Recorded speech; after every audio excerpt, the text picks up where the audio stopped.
Assalamualaikum warahmatullahi wabarakatuh. Perkenalkan nama saya Dimas Fikri dengan NIM 21005 Di sini saya akan menjelaskan materi mengenai penilaian prestasi kerja pada mata kuliah MSDM, yaitu Manajemen Sumber Daya Manusia. Baik, untuk yang pertama mungkin di sini ada performance appraisal, yang mana di artinya itu penilaian kerja. Dalam penilaian kerja di sini ada terdapat 5 bagian. Yang pertama, merit rating atau peringkat kebaikan. Yang kedua, behavioral assessment yang artinya penilaian perilaku. Yang ketiga, employee evaluation yaitu evaluasi karyawan. Yang keempat, tinjauan personil yaitu personal review atau tinjauan personil. Yang kelima, service rating atau peringkat layanan.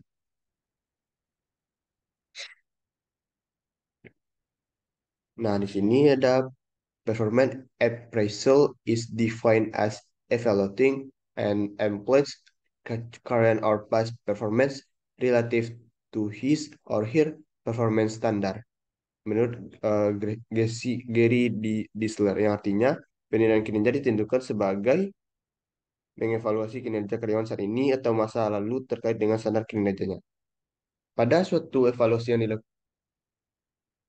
yang dilakukan secara sistematik tentang job performance prestasi kerja seorang pegawai termasuk potensi pengembangannya. Sini, suatu penilaian pada dasarnya adalah proses mengestimasi dan menentukan nilai keberhasilan, kualitas, atau status dari objek, orang, atau barang. Pada performance appraisal, itu suatu proses membandingkan antara job performance, actual performance, atau real performance seseorang tenaga kerja dengan job record performance, itu standar performance. Nah, pada eh, di sini ada, maaf, kembali ada ruang lingkup. Di sini ada jawaban dari pertanyaan. Mungkin dari yang pertama yaitu who. Nah, pada jawaban pertanyaan who ini yaitu biasanya penilaian yang dinilai. What, apa, yaitu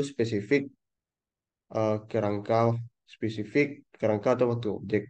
Sedangkan why di sini adalah tujuan, sedangkan when atau kapan baik formal atau informal. Sedangkan where di mana itu sedang bekerja atau di luar pekerjaan. Sedangkan how bagaimana di sini terdapat tiga, yaitu metode, masalah, dan kriteria.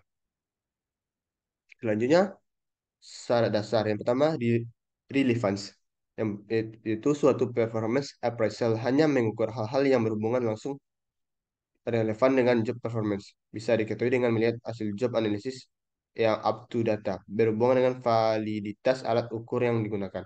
Yang kedua, acceptability, itu suatu performance appraisal harus dapat diterima, dimengerti baik oleh penilai maupun yang dinilai. Yang ketiga, rea- reliability. Suatu performance appraisal dapat dipercaya mempunyai alat ukur yang dapat diandalkan, konsisten dan stabil. Bila alat ukur tersebut digunakan penilaian lain untuk objek yang sama akan memberikan hasil penilaian yang sama pula. Yang keempat, sensitivity. Suatu performance appraisal harus memiliki kepekaan, kemampuan untuk membedakan tenaga kerja yang efektif dengan tenaga kerja yang inefektif. Yang kelima, practicality. Suatu performance appraisal dapat mudah dilaksanakan praktis. Ya, terdapat 3 bagian. Yang pertama, mudah dan dalam administrasi, mudah dalam interpretasi, yang ketiga hemat. Untuk problem performance appraisal, yang pertama halo efek bisa positif bisa negatif. Eh, Pada leniency, yaitu kesalahan yang dilakukan penilai karena cenderung memberikan nilai yang tinggi. Pada strikes, strictness atau severity, yaitu cenderung memberikan nilai rendah. Pada central tendency cenderung memberikan nilai sedang, sedangkan personal bias, kesalahan dalam penilaian sebagai akibat perasaan penilai sehingga mengurangi objektivitasnya. Yang keempat, maaf, yang selanjutnya appraisal process. Pada setting word standar atau sering disebut sebagai langkah pertama dalam appraising dengan defining the job, yaitu merumuskan tugas dan job standar yang disepakati bersama antara appraiser dan pemangku jabatan yang nilai. Yang kedua, assessing the employee's actual performance relative to standard atau appraising performance. Yang ketiga, providing feedback to employee. Dengan maksud untuk memotivasi yang dinilai agar mampu menghilangkan kekurangan dalam kinerjanya atau agar berusaha untuk selalu berprestasi baik. Selanjutnya, why appraise performance.